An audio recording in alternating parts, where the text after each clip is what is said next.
Cá entre nós, a gente poderia fazer uma série de vídeos, e talvez essa série comece agora, enaltecendo e falando o quanto ser vilão é muito mais legal do que ser mocinho na maioria das histórias que a gente tem por aí. Desde as mais banais, até comédias românticas e filmes tontos da Disney, até filmes bem mais pesados e sérios. Por que que a gente gosta tanto dos vilões? Por que que às vezes a gente pensa mais nos vilões do que nos próprios mocinhos das histórias? A gente vai tentar descobrir isso hoje, enquanto a gente analisa alguns dos nomes mais famosos do universo da vilania que vocês indicaram pra mim lá no Twitter, tá? Meu Twitter é @Lorelai_Fox. E eu perguntei lá quais são os vilões que vocês acham mais legais do que os mocinhos. E quando a gente fala de mais legal, não quer dizer necessariamente que você acha que ele é uma pessoa boa, mas a gente começa a gostar deles, né? E o primeiro que eu vou citar aqui é um dos meus favoritos, uma maricona, uma bichona, que é o maravilhoso Hades. Gente, eu já fiz um vídeo há bastante tempo atrás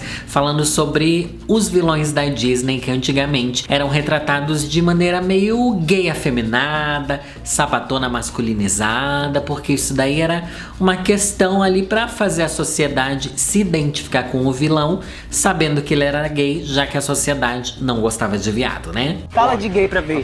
Fala de gay pra ver. Fala de gay pra ver. Posto isso, hoje em dia, pelo menos a gente teve uma referência de personagem LGBT, por mais que fossem os vilões, moldou muito o nosso caráter, e eu posso dizer que o Hades é o melhor de todos, gente. E se não fosse pela intervenção do Hades na vida do Hércules, ele não teria entendido muito bem as nuances da vida humana, ele não teria se tornado tão herói quanto ele se tornou, né? Porque na verdade, lá no Olimpo, durante o filme, todo mundo ficava cascando o bico, tirando sarro, mangando do pobre do Hades, que trabalhava horrores cuidando dos mortos, enquanto os outros deuses só faziam festa. Daí tudo bem, ele tenta matar uma criança? Tenta matar uma criança.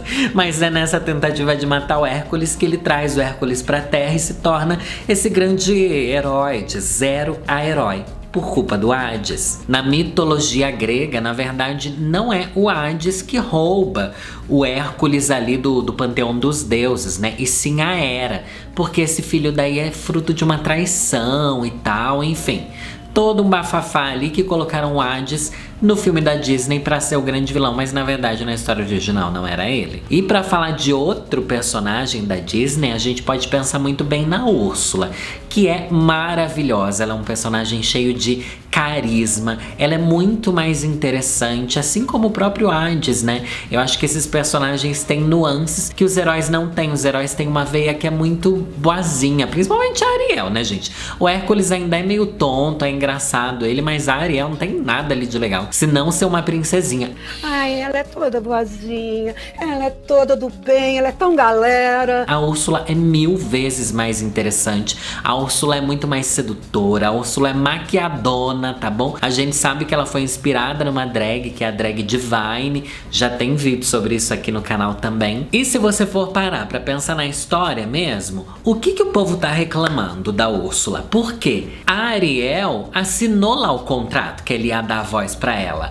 A outra devia ter lido direitinho, devia ter pensado nas consequências daquele ato, tudo pra ela ir lá atrás do macho, né? A Úrsula não fez nada demais a não ser uma grande empreendedora. Uma mulher que tava ali, ó, pra vender seu trabalho, né? O seu trabalho artesanal, tá bom? Coaching divorce. Na verdade, ela tirava a voz dos outros pra ser coaching delas. E de vilões da Disney, eu acho que a maioria são mais legais do que os mocinhos, até se a gente for pensar no Scar, que é muito mais engraçado e maldoso do que o chato do Mufasa. O Mufasa era muito chato, tá? Ele era sedutor também, mas o Scar, ele tem essa veia de maldade, extremamente afeminado também, uma maricona. E o Scar era menosprezado ali no rolê, tá bom, gente? A gente tem que defender, porque ele ficou com essa síndrome de herói derrotado, né? Ele era o irmão que nunca conseguiu nada, porque o irmão dele era fortão e tal. O próprio nome dele é Bullying, com o atentado que ele sofreu, que diz que uma cobra foi tentar morder o olho dele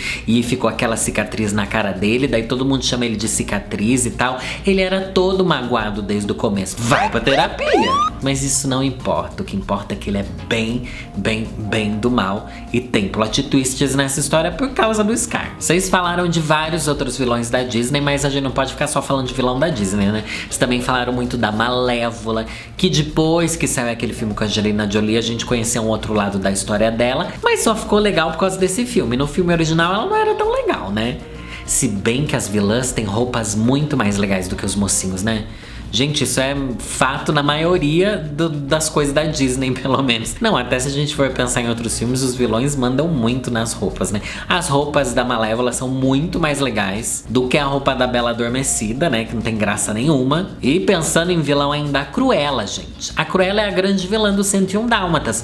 Mas quando você lembra, quem que é o mocinho do 101 Dálmatas? Ninguém liga. Se você vê esse filme mais recente, a gente entende todo o motivo da Cruella ter se tornado uma mulher do mal e querer vingança e tal. A gente fica do lado dela, passa esse pano pra história dela igual fizeram com a Malévola. Mas a Cruella, se você pegar os filmes antigos com a Glenn Close, você vai amar ela do mesmo jeito, porque o filme é sobre ela. O filme não é sobre os Dálmata. O filme é sobre a maldade dela. Ela se dando mal, mas ela sendo chiquérrima.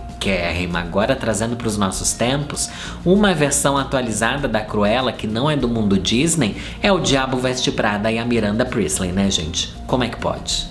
Como é que pode alguém ser mais chique e mais adorado naquele filme do que a grande vilã? A Miranda é uma vilã maravilhosa porque ela tem looks, ela serve frases originais, tá? Porque o vilão tem isso.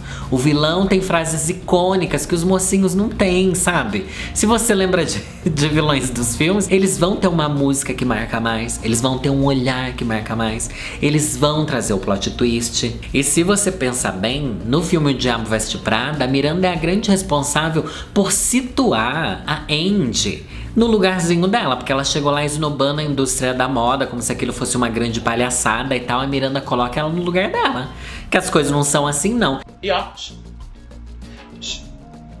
E se você pensar bem, a protagonista, que é a Andy, não merecia ter conseguido essa vaga, tá bom? Não merecia ter caído nas graças dela. Porque a outra lá, que era a Emily, lembra a Emily? Que era a menina que tentava agradar a Miranda e não conseguia tanto assim, que queria ir pra Paris com ela e a outra acabou indo no lugar dela, enfim. Essa merecia muito mais do que a Andy, tá? A Andy, a Andrea, ela era uma chata. Embora eu adore ela nesse filme, enfim, esse filme é maravilhoso. Outro vilão que entrega muito mesmo frases icônicas, talvez um dos maiores bordões da história do cinema, é o vilão de Star Wars, gente. No, I am your father. Como não achar o Darth Vader muito mais legal do que qualquer outro mocinho? Talvez, pensando assim em Star Wars como um todo, eu acho legal os Jedi, eu acho muito legal, sim. Mas o único que chega a ser quase tão legal quanto o Darth Vader é o Yoda. Porque o Yoda tem um jeito diferente de falar, e ele é fofinho, e ele lutando eu acho incrível, mas enfim. O Darth Vader meio que formou o que é Star Wars, né? Tudo gira em torno dele, ele é o maior protagonista. Não dá pra gente passar um pano e dizer que ele prestava, não prestava, tá bom? Mas ele é muito mais interessante do que o Luke Skywalker, que é o protagonista ali durante a fase, né? Onde o Darth Vader aparece toda montadona, com aquele look icônico, um pretinho básico, uma máscara, já consciente, né? Com os problemas da pandemia, enfim. E ele tem a frase: Eu sou seu pai. Você é meu filho, você é chato. E se você for pensar bem, durante os primeiros episódios de Star Wars, o grande protagonista é sim o Darth Vader, antes dele se tornar Darth Vader, o que prova que, na verdade, da história toda, a gente sempre quis saber a história do Darth Vader.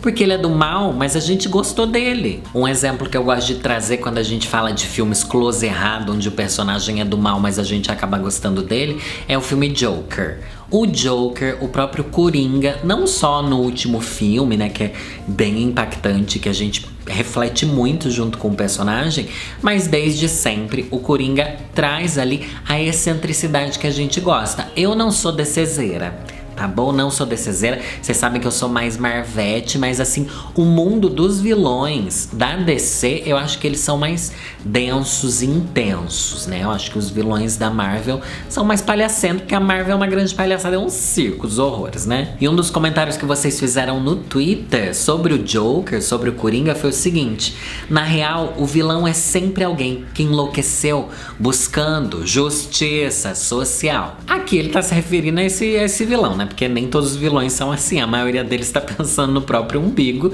e não numa justiça social. E nos filmes onde o Coringa aparece, principalmente nos do cinema e tal, mais recentes, ele vem muito desse lugar de querer ser um justiceiro mesmo, de querer levantar questões que ninguém mais pensa nelas, de querer olhar para uma parcela da população que tá sendo negligenciada. No filme O Cavaleiro das Trevas, o Coringa é um homem com um plano, porque lá ele mata criminosos e oficiais corruptos, meio que para trazer à tona a grande corrupção e podridão de Gotham. E foi só porque esse vilão matou o Harvey Dent que uma lei contra o crime organizado foi instaurada na cidade. Então ele causou mais mudança do que o Batman, gente. E se a gente for pensar no mais recente, que é o filme Coringa, Joker, né, que tá aí, tá pra vir a continuação aí com a Lady Gaga cantando, né? Vai ser um grande surto isso daí, mas enfim. No último filme ele trata muito sobre os párias da sociedade, quanto a sociedade cria pessoas pra maltratar elas publicamente. Ele fala, nossa, uma série de reflexões que são muito relevantes. Ele é completamente louco? Ele é completamente louco, tá bom? Não dá pra gente trazer ele como uma pessoa incrível, mas a gente acha ele muito mais interessante. E é sobre isso esse vídeo aqui. E já que a gente tá falando de super-heróis e os vilões que são muito mais legais do que eles, todo mundo falou pelo menos de um da Marvel, que é o Loki. Todo mundo ama o Loki. O Loki é aquele herói anti-herói que na verdade é um vilão, mas que às vezes ele faz coisas heróicas e a gente fica naquele vai e volta. O Loki é legal, o Loki não é legal. O Loki é legal, o Loki não é legal. Daí quando a gente começa a gostar dele, igual o próprio Thor no filme, começa a se dar bem com ele, vem ele faz alguma coisa de novo. Ele passa a perna de novo. Ele é ingrato de novo. Ele pensa só nele de novo. Só que ele é maravilhoso, gente. Ele é maravilhoso porque ele tem também essa pegada meio de parecer uma bicha brava, uma pessoa extremamente irônica, com um humor muito delicioso de assistir. É muito legal porque os personagens que são do mal, né, os vilões, eles têm um campo de atuação muito maior. Porque se você vê ele fazendo uma coisa boa, você gosta muito mais deles do que o mocinho fazendo uma coisa boa. Porque o mocinho fazendo uma coisa boa não é novidade nenhuma, mas o vilão fazendo uma coisa boa, você fica, meu Deus, que incrível, ele mudou, ai, por isso que eu gosto dele. E se ele faz alguma coisa do mal, você fica assim, nossa, desgraçado. Desgraçada, lacrou. É muito compreensível a gente gostar do Loki também, porque a gente começa a sentir e entender porque ele se sentia excluído dentro da família dele, por ele ter sido um menino adotado e teve sim um tratamento diferenciado, né? Cresceu se sentindo diferente, não se encaixando ali dentro, percebendo que tudo girava em torno do Thor, que o Thor era o grande gostosão de todos e ele nunca teria direito a nada, enfim, Loki, reizinho demais. Há alguém que vocês falaram demais que eu não pensava que o povo ainda lembrava desse personagem, que é de uma série que eu maratonei recentemente, é a Cersei, de Game of Thrones. Muita gente acredita, inclusive, que ela é a grande heroína da história, tá bom? No que vocês estavam comentando lá, foi isso que eu senti. Porque a verdade é que a Cersei é uma mulher determinada. Ela vai em busca do que ela quer. Ela vai querer proteger a família dela. Ela vai querer conquistar o trono de ferro. E ela passa por cima de quem tiver no caminho dela. Seja a pessoa boazinha, seja a pessoa malvada, ela engana todo mundo sim. Ela faz o que dá na cabeça dela. É muito legal que ela é super empoderada mesmo. Ela vai pra cima de todo mundo. Os machos, ela não ouve o que os machos falam, ela não deita pros machos, nem pras mulheres, ela não se desculpa por absolutamente nada, ela é de uma grosseria e ao mesmo tempo de uma finesse, assim, que é maravilhosa, porque é aquilo, né? No jogo dos tronos, ou você vence, ou você morre. E no final, ela venceu, de certa forma. Sabe quem também venceu? Que hoje em dia, a gente sendo adulta, a gente sendo 30 a mais, a gente entende. Aquela personagem pensa, ela é injustiçada. Ela não é uma vilã. Não tem porque a gente não gostar dela. Estou falando de ninguém mais, ninguém menos do que Sharpay de High School Musical. Ai, a Sharpay se acha demais. Ai, a Sharpay quer derrubar a Gabriela. Quem é Gabriela perto da Sharpay? É ridículo, gente, realmente é ridículo. Eu entendo o ódio da Sharpay quando vê uma menina completamente despreparada, que é a Gabriela lá, par do Troy, pegando o papel na peça que era um dos sonhos ali da Sharpay. Do nada a menina aparece despreparada, canta, entra no lugar dela, sendo que a versão da música que a Sharpay criou junto com o irmão dela é muito superior, muito mais legal. A Sharpay tinha muito mais experiência profissional. O papel tinha que ser dela, ela é a grande protagonista. Não adianta, Gabriela, a Sharpay já tinha encenado outras 17 produções. Ela era criativa, ela tinha identidade visual, que é algo que a maioria das pessoas não tem. Mais uma vez eu falo que o vilão se veste melhor. O vilão tem uma identidade visual, o vilão é marcante. Os mocinhos são muito comuns, roupas comuns. Quer alguém mais comum do que a Gabriela? Ela é maravilhosa, mas com aquelas roupas super toscas de adolescente, não. A Sharpay já sabia como se vestir, igual uma diva. Ela e o irmão bicha dela. Sem contar que a Sharpay foi muito acusada de sabotar o relacionamento do Troy com a Gabriela. Mas ela realmente gostava dele. E a gente percebe que quem mais causou intriga ali na relação foram os amigos tóxicos do Troy. Não foi a Sharpay, tá bom? A Sharpay, o momento de indignação dela é porque ela merecia o estrelato que outras pessoas estavam tendo sem merecer, sabe? Não posso esquecer de falar dele. Dele quem? Ele. Ele quem? Ele. Ele, dele, ele, him. Um dos vilões de Meninas Superpoderosas. Muita gente falou dele. Eu não sabia, mas em inglês ele significa him, né? Him eu sabia, mas que quer dizer His Infernal Majesty, Sua Majestade Infernal. Primeiro que talvez esse daqui seja uma das grandes referências de personagem queer, personagem que não é heteronormativo em desenho animado. Afinal, esse desenho já é bem antigo e a gente percebia que ele era, não sei se era uma pessoa não binária, não sei se ele era drag, ele era him, mas não dá pra saber assim exatamente o que ele era. Ele não se encaixava ali dentro dos estereótipos. Ele performava uma masculinidade e uma feminilidade muito grandes, tanto nas roupas quanto no jeito de se vestir, na voz dele. Tudo dava a entender que ele era algo que fugia muito dos padrões de representatividade que a gente tinha nos desenhos. E eu posso dizer pra você o quanto eu amo vilão bicha.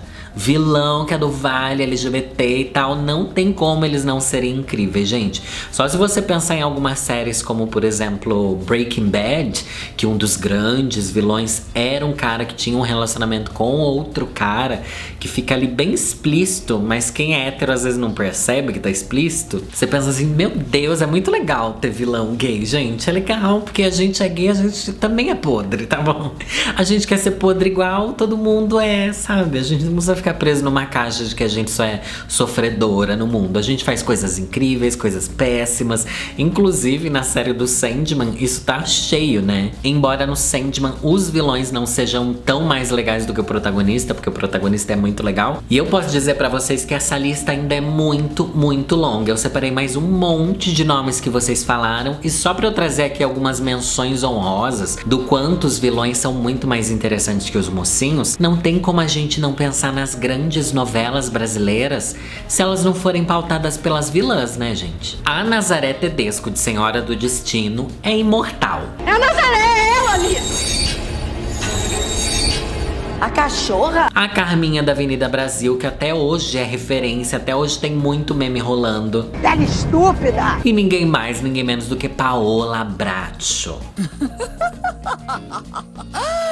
Da icônica Usurpadora. Você lembra dos mocinhos? Não lembra. Eu não lembro dos mocinhos, gente. Tem meme dos mocinhos aí? Não tem. Mas eu fico me perguntando de verdade por que a gente se conecta tanto com os vilões. Talvez seja porque eles fazem coisas que a gente sabe que é proibido. E é muito legal observar coisas que, enfim, que a gente jamais poderia fazer na nossa vida. É muito interessante, ao mesmo tempo que é legal acompanhar a história de alguém que você começa a se ligar com ela, ao mesmo tempo que quer que se vingue dela. Você quer ver onde ela vai chegar. Eu acho que os vilões causam muito mais emoção dentro das tramas, né? Sem contar que eu acho que é fácil a gente gente se conectar com pessoas que têm falhas de caráter. Porque todos nós temos, né? Todos nós conseguimos muito mais facilmente se colocar a par com pessoas que têm defeitos. E não com as pessoas que são perfeitas, os protagonistas onde tudo dá certo. Na nossa vida é um perrengue o tempo inteiro. As coisas dão errado o tempo inteiro, a gente tem raiva o tempo inteiro, a gente tá cansado o tempo inteiro. Se a gente fosse rica, a gente podia se tornar Carminha facilmente, tá bom? Não, né, gente? Não é pra tanto assim. Mas acho que é mais fácil se identificar com as falhas do que com as virtudes das pessoas, né? Ainda tem muito, muito mais pra eu trazer aqui, só que dessa vez eu vou pegar o que vocês deixarem aqui nos comentários do vídeo, tá bom? O Vitor vai ver os comentários também. Já vamos preparar um outro roteiro, porque esse daqui rende mais um monte. E eu pareço com qual vilã, gente? Nazaré, Tedesco. Que o Vitor adora colocar os memes das vilãs aqui também, né? Tem o meme da Flora, da Nazaré, tem vários, né? Espero que vocês tenham gostado desse divertido. Temos vídeos de terça, quinta e domingo. Quarta-feira é dia de live aqui no canal e toda sexta-feira sai episódio novo do podcast Para Tudo, meu podcast em todas as plataformas de áudio. Busca lá, vai dar stream na lenda da vovozinha. Meu nome é Lorelai Fox e é nessa que eu vou.